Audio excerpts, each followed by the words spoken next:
Hello and welcome to RESA TV. In national news, Lauren Burnett, a softball player for James Madison University, has died. The school announced Tuesday. No cause of a death or additional details were provided. Burnett was a high-achieving member of the team and a great ambassador to the school and athletic programs, President Jonathan Alliger said. The university is providing counseling and additional resources for those dealing with mental health issues at this time. International news, Elon Musk buys Twitter for $44 billion and plans to create greater freedoms with the platform. China is suffering from a COVID spike and closing down major cities like Beijing and Shanghai to lower the spread of the virus. In France, Macron wins re-election over Le Pen. In Michigan news, 3 Michigan high schools ranked in the top 100 nationally by U.S. News and World Report. They are City High Middle School in Grand Rapids at 18th, International Academy of Macomb, Clinton Township at 21st, and International Academy in Bloomfield Hills at 52nd. Softball practice is starting again for the Michigan High School Athletic Association. For players and coaches, this means the end of preseason workouts and conditioning, and the beginning of real preparation for the season. Adam Nolan, the head coach at DeWitt High School, said that his team has to be ready for anything, practically whenever it comes to weather conditions. Kyra Shattuck, a DeWitt junior pitcher and infielder, said the adjustment period from indoors to outdoors is not easy because of the cold. This requires more stretching and playing in layers, she said. Throughout the remainder of the spring, the Panthers will deal with the ever-changing Michigan weather. Their season began on April 5th. Switching gears, here's our automotive investigative reporter, Adrian, with some tips on cleaning and detailing your car.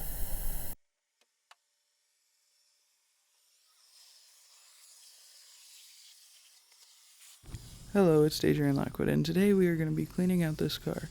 The first thing you're going to want to do is remove all personal belongings of the vehicle out and into a bag. After that, you are going to want to start detailing the car, vacuuming everything, and taking care of the mess and everything that's all around in the car. Make sure to hit every little corner, socket, and pocket, all that. Just all the extras.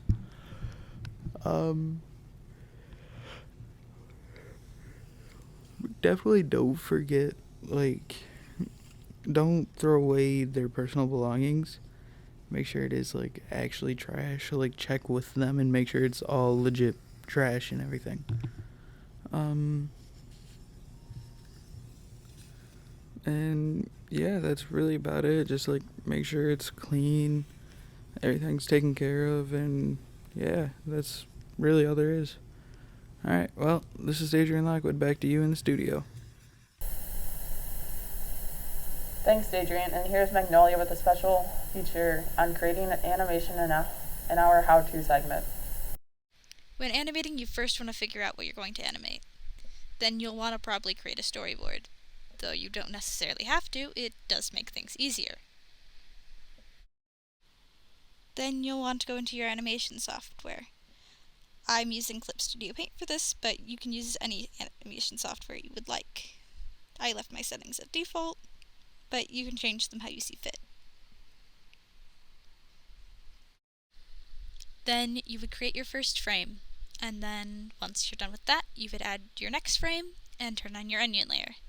The onion layer will let you see either a scene or two behind and ahead of you, allowing you to see what you're animating and how it's all going to move before you actually test out to see what your animation looks like moving.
Thanks, Magnolia. And Here are our special reports from our persons on the street. Dravian. Hello, and welcome to the Crypto Corner, your trusted source for cryptocurrency news. I'm Dominic Thalen, and I'll be your host. Today, we're going to be answering some commonly asked questions related to the field of cryptocurrency, including what it is, how it works, and most importantly, why anyone would want to use it. In order to understand our discussion of crypto, we first need to understand the concept of value. Most things that we use on a day-to-day basis have inherent value. In other words, they're valuable because they're useful to us. For example, a computer is valuable to me because it allows me to perform countless tasks and to do them much faster than I could without one. And a car would be valuable to me because it allows me to travel quickly and easily from place to place. This is $1, the world's most popular form of currency. What is it worth? Well, $1. But what's that? The dollar stands in for a specific amount of another good or service. However, it has no inherent value. It's just a piece of paper. The dollar's value is assigned, and it comes from people who are willing to accept it as a medium of exchange. In other words, enough people have decided that they're going to accept the dollar as a form of payment to make it valuable. This allows us to exchange dollars instead of the physical goods or services. This makes it easier to trade, because if somebody doesn't have a specific item that I need, they can just provide me with the approximate item's worth in dollars, and I can trade them somewhere else. Cryptocurrency is based on this same concept. More and more individuals and businesses are beginning to accept cryptocurrency as a form of payment. This makes it valuable. However, there are some key differences between traditional currencies like the dollar and cryptocurrencies. One is that cryptocurrencies typically don't have any physical form. They're only stored on a computer. We'll cover more about how that works later. Another is the control of the supply of the money. Most currencies are issued by governments, and the governments determine the supply, or how much money is in circulation. However, the supply of these kinds of currencies has a direct impact on its value. If the amount of currency in circulation is high, then the amount of goods or services that each individual unit of the currency can purchase is generally lower. And if the amount of currency in circulation is lower, then the amount that each individual unit of that currency can buy is typically higher. We're seeing this concept in action today, as inflation rates in the United States are at an all-time high. Every day, the money that we use can purchase less and less of the things that we need or want. In contrast, cryptocurrency places the control of the money's supply with the goal of preventing manipulation of its value. In addition, it allows people to be their own banker and send money quickly and easily to anyone in the world. But how does it work? If the currency exists only on a computer, how is it kept safe? And how is it a reliable form of payment? Well, let's look at an example.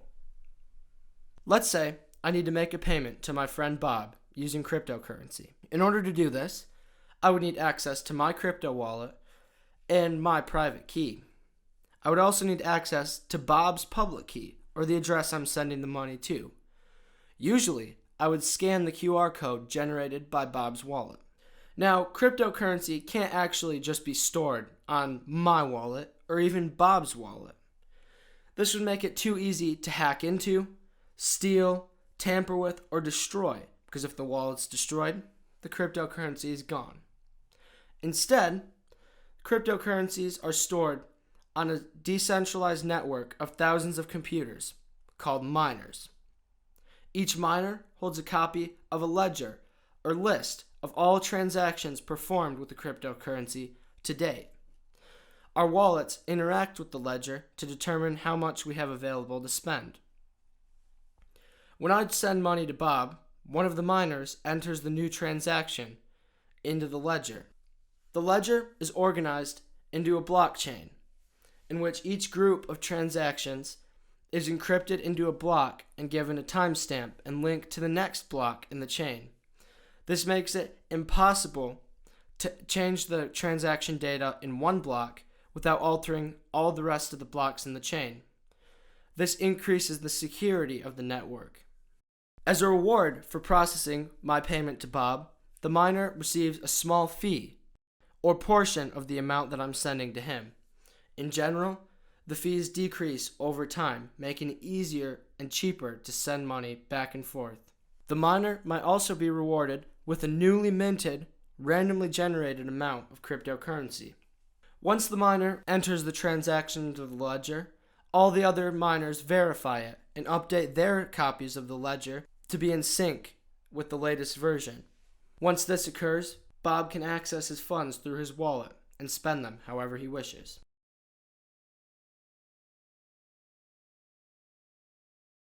In the end, cryptocurrency provides people more control over their own money and allows them to be their own banker, sending payments quickly and easily to people all over the world. It's a cutting-edge field, and to some, the future of money. Hi, so today we're going to be talking about the lowest rated IMDb movie, which is called Monos: Hands of Fate. It was made in 1966. It stars Harold P. Warren, who is also the director and producer, Tom Naiman, Jackie Naaman-Jones, and John Reynolds.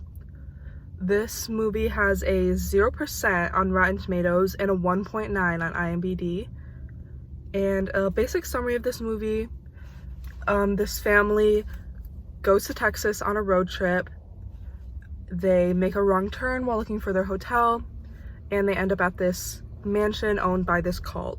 The cult leader actually finds the wife very attractive, so he wants to take her as his wife and sacrifice the husband, the daughter, and their pet dog.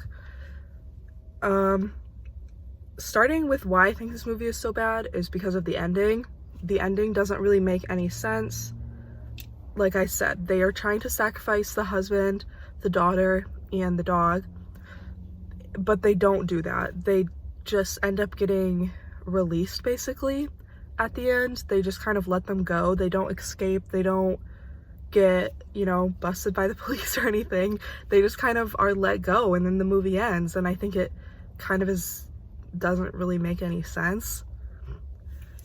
Secondly, the acting is really bad, and just the way that the movie is edited is really bad. For example, there's moments in the movie where you can actually almost see where the director said action, because the actors are kind of just standing there and then all of a sudden they start acting, and they just didn't cut that part out. They just left it in. Like I said, the acting's really bad. The actors don't really seem to know the script that well. The script itself is really bad. I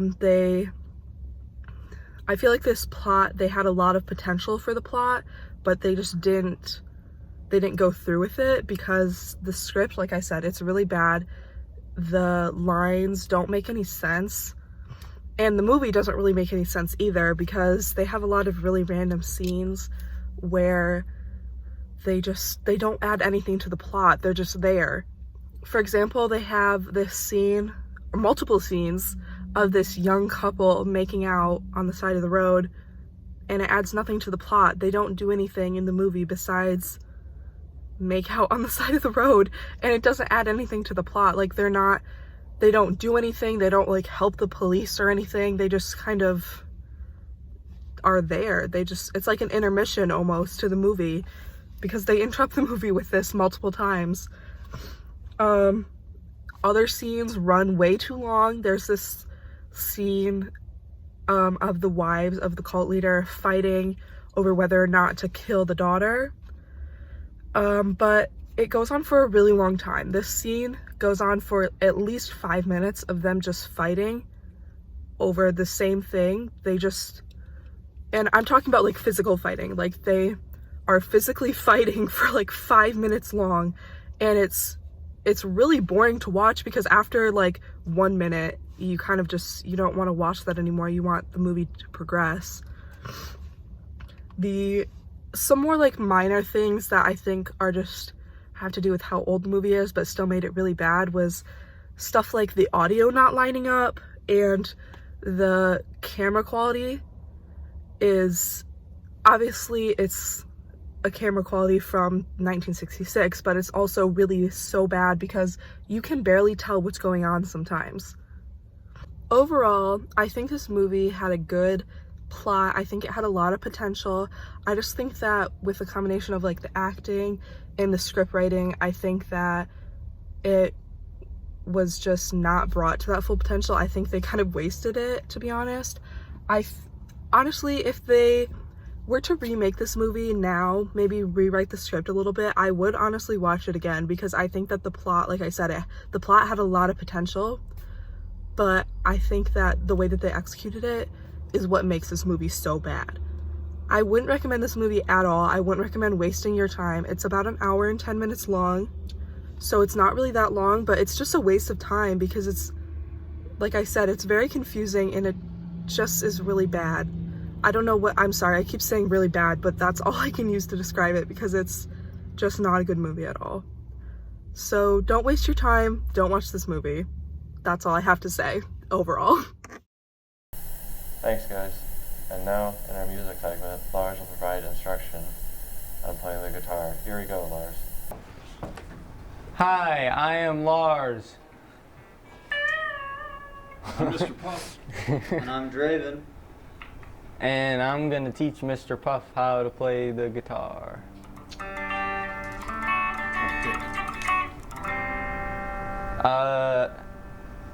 So what chords do you want to learn?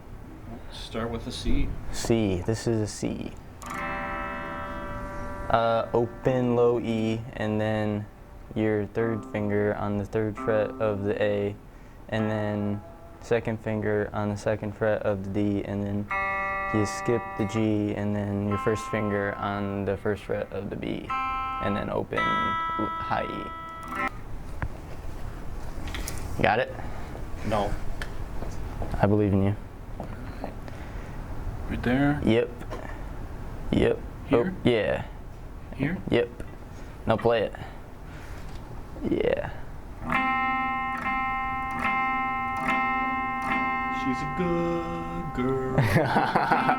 Loves her mama. Loves horses. And America too. Okay. I love Tom Petty. Tom Petty. How about a G?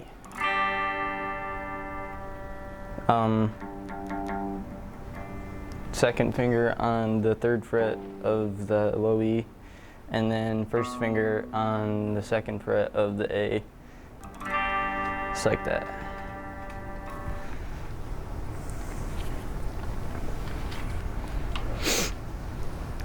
Yep. Here? Mm-hmm. Ooh. And it's all on the third fret, except your first finger. That's all your fingers are on the third fret except the first finger.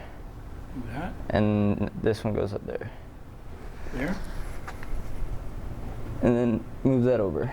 So no, yeah, there you go. Play it.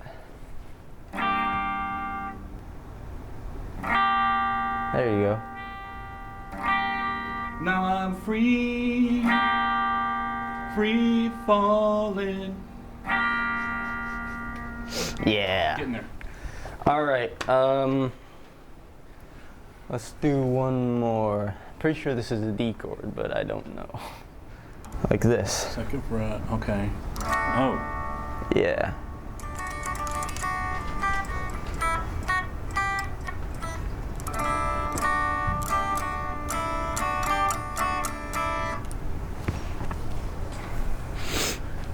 Yeah. Are you recording right now?